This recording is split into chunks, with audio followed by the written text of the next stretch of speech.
Hey everyone, so I am also not going to be reading from my thesis. I'm going to be reading from a novel called The Corpse Eater, which I've been working on sort of parallel to my time at Notre Dame. I started it in my first workshop here and I've been working on it ever since.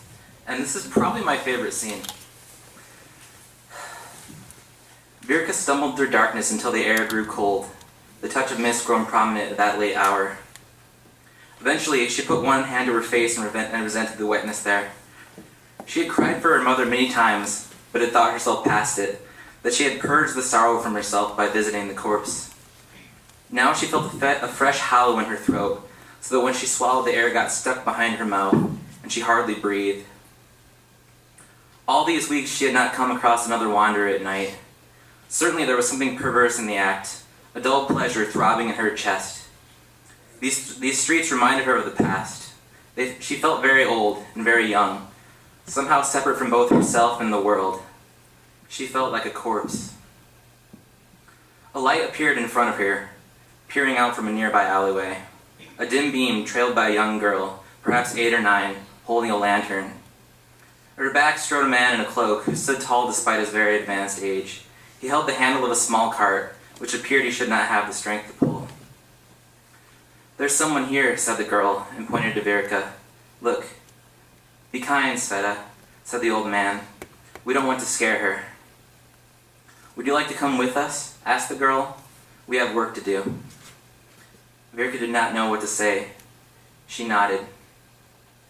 "Come then," said the old man. "It's not far now. I can feel it."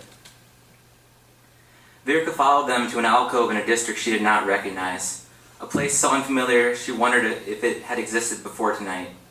Beneath a streetlight, long dark, for the town no longer relegated electricity to this uninhabited district, rested another corpse.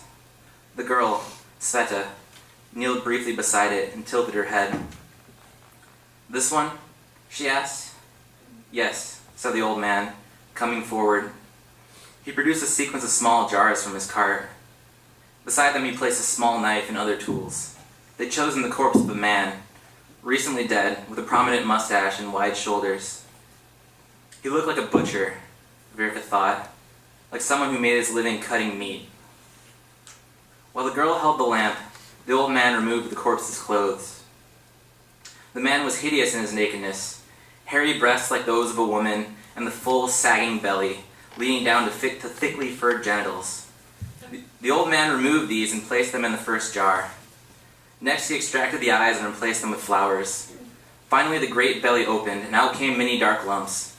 The heaving components, Virka thought, of some incomprehensible fleshy machine. The heart was removed with care and placed in the largest jar. "It's beautiful, isn't it?" said the little girl. "There is nothing so beautiful, I think, as seeing my father work." Virka nodded. It was a long process and certainly possessed the beauty of the sort. Virka watched for what seemed most of the night. In truth, it must have been half an hour at most. On those few occasions she looked away, she noticed something like a boy at the edge of the light. The boy's skin was gray. Both his eyes had been removed, and around his neck were curled the legs of a spider. "Who is that?"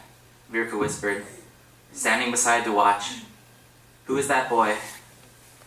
"He is no one," Sveta said. "He is the boy who carries his organs in a jar." It was nearly morning. Eventually the sun struck needles into the sky, and still Virka remained. All that time the old man worked with a care she had never witnessed, unmindful of the cool blood between his fingers. Replacing each organ with small stones, he filled a number of his jars, so that the yawning torso gaped, nearly empty but for the jutting cage of the ribs and spine. At last the embalmer gave a low sigh, and a large moth, slightly smaller than a child, rose from the dead man's chest. "It's because he cares for them," Sveta said, and extinguished her lamp. "That was improperly done," said the old man as he rose. "But he has been dead too long. I had hoped for him to walk again." Virka looked once at the moth, settled on top of the streetlight. Its wings were each the length of her arm. "Yes," Sveta said. "The best we could do was save his soul." And our next reader is going to be...